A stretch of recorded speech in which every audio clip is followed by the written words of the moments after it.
Hi friends, I wanted to remind you of some useful strategies when you are reading and you get to a word that you're stuck on or you don't know. And instead of just guessing or asking, what's that word?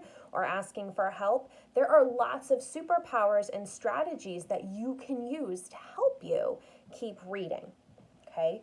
The first thing you want to do when you're reading is you want to remember to point under each word.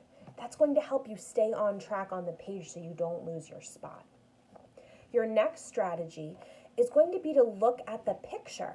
Remember, lots of times we have our picture clues that help us if we're stuck on a word or if we don't quite remember what's happening in the story. The next strategy we can use is that we can think about what would make sense. So you want to think about, would that be something I would say? Or does that make sense in the story? And if your answer is no, then you want to reread again and use another strategy to help you. Your next strategy is you can look for words that repeat in the book. Remember, we can use that pattern power. Looking for those same patterns of the words. Maybe the sentence starts the same every time. Maybe you always have the same snap word in each sentence on the page.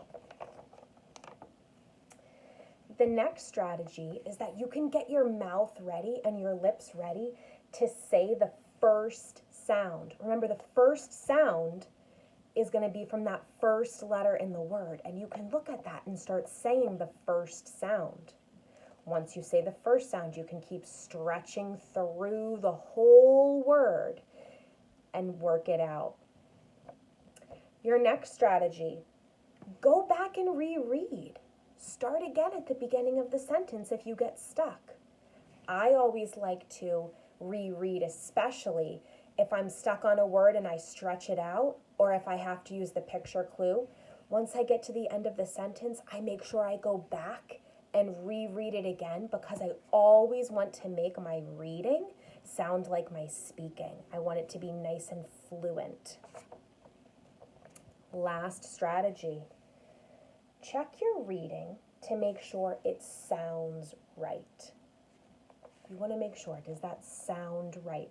Is the word that I'm saying sounding right? And you might have to say the word to yourself a couple times and ask yourself that question. And if I decide, that doesn't quite sound right, I would make sure that I would go back and reread again.